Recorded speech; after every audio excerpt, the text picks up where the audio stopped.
The papyrus, putting on my table every month. I don't wanna be sad. Don't even try to hide it. No, I don't wanna lose it. And you say how it is, it's so inviting. The papyrus, we're all so alive. The papyrus. Hello, welcome to the Papyrus TV News Update. First, the headlines. Warri Refinery resumes operations. Target enhanced fuel supply. Pardon.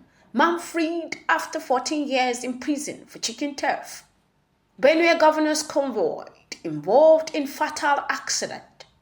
Rivers governor present 1.1 trillion budget.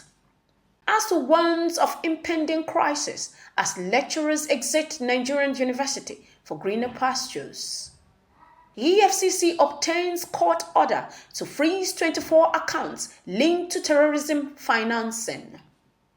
PDP must file Southern candidate in 2027 to win, says Lagos chieftain. Now the news in details.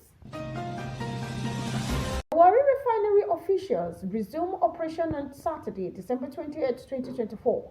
According to Otega Ogra, Senior Special Assistant on New Media to President Bola Ahmed Tinubu, the revival, spearheaded by the Nigerian National Petroleum Corporation Limited, NNPCL, under the leadership of Mali Kyari, marks a significant milestone in Nigeria's energy sector. The refinery's Area 1 Crude Distillation Unit, CDU, restarted at 12:25 p.m. on December 28, with full commissioning completed by December 30th. It is currently operating at 60% capacity, producing straight-run kerosene, automotive gas oil, AGO, low-power fuel oil, and heavy and light naphtha. Additionally, it is set to produce 166,000 liters of liquefied petroleum gas, LPG, 1.8 million liters of straight-run kerosene, and 3.1 million liters of automatic gas oil daily. Ogra highlighted that the refinery's restoration will boost the production of premium motor spirit, PMS, ensuring consistent fuel supply and enhancing energy security. He praised the regulatory oversight of the Nigerian Midstream and Downstream Petroleum Regulation Authority, NMDRPA, and their support to industry stakeholders. Meanwhile, Segun Oluwokere, a man sentenced to death in 2010 for stealing a chicken and eggs, has been freed from Kirikiri Maximum Security Prison following a pardon for Osun State Governor Ademola Adeleke.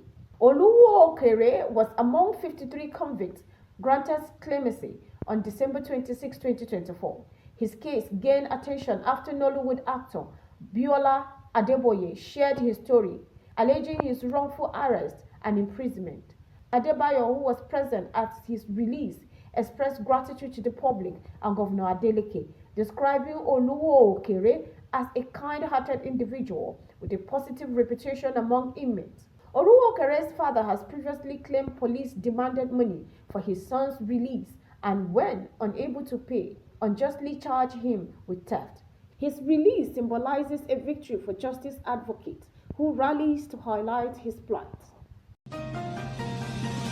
Now, an unforgettable turn of events, a tragic accident involving a vehicle from Benue State Governor Hyacinth alias Convoy claimed one life and injured several others on Sunday in Ihu, Vanike local government area of Benue State. Eyewitnesses attributed the crash to heavy dust from the untarred road, which impaired the driver's visibility.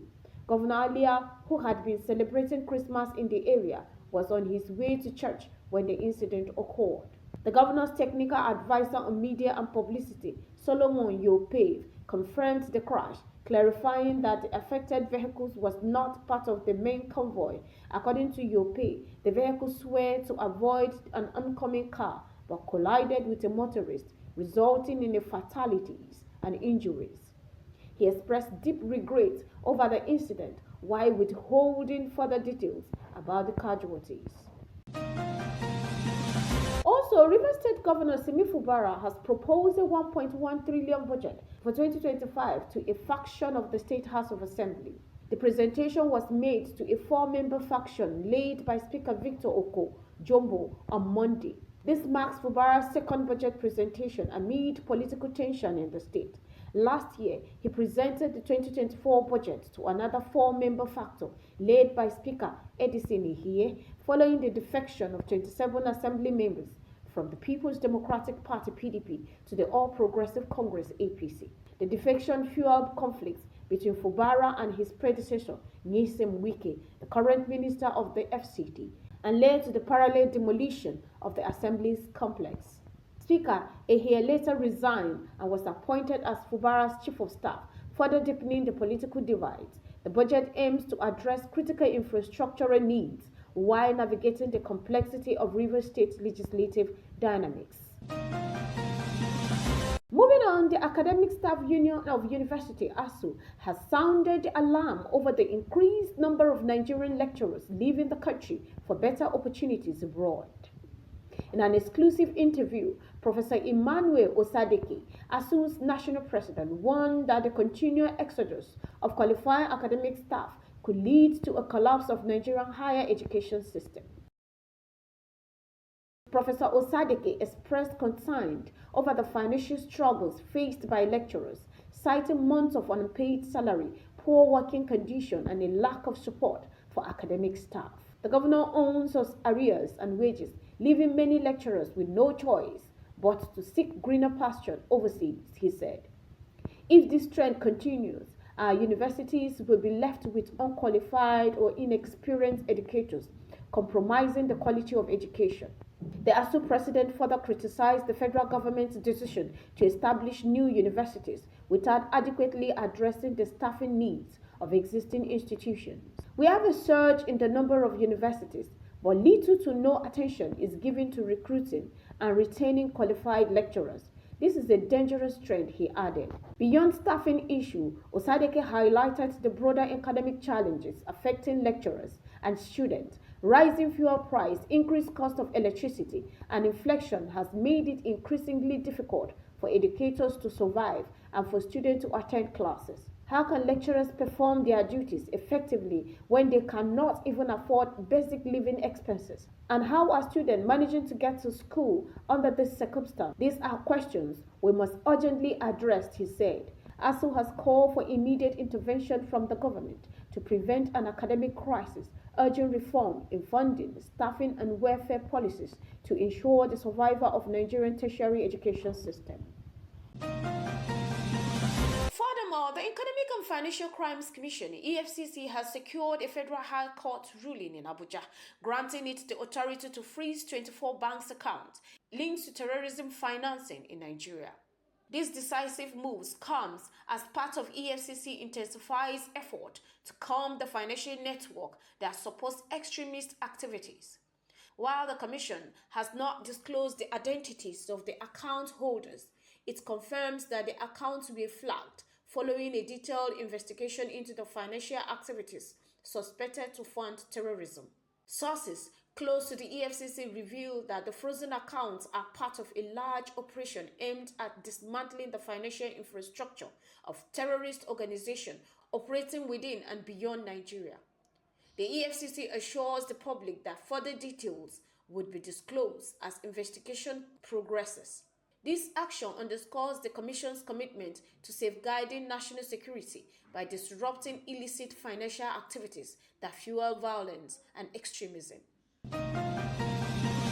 Finally, Dr. Adetokunbo Pese, a prominent chieftain of the People's Democratic Party (PDP) in Lagos, has urged the party to prioritize unity and nominate a southern candidate for the 2027 presidential elections. He warned that filing a northern candidate will harm the party's chances of reclaiming power. Pese stressed the importance of respecting Nigerians' informal power-sharing agreement, which favors a rotational presidency. The national mood is clear.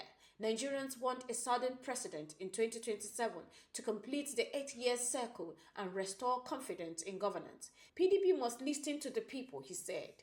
Percy dismissed call for a merger with other political parties such as Labour Party or New Nigerian People's Party, labeling such alliance impractical. Past measures have failed in Nigeria. PDP does not need to dilute its influence by aligning with smaller parties that lack substantial political strength, he explained, referencing Labour Party and NNPC's modest performance in the 2027 elections. With 12 governors, a strong base in the National Assembly, and a significant support network across the country, Pesa believes the PDP is well positioned for the victory in 2027. However, he emphasized the need for internal reforms, particularly regarding zoning agreement. The division over zoning cost us the 2023 elections. We must avoid such confusion and present a unified front, he noted. Pesa also highlighted the need for clarity on the distribution of key party positions, including national chairmanship, to ensure a harmonious campaign process. He added that even partial reconciliation with former PDP members who defected in 2023 could boost the party's chances.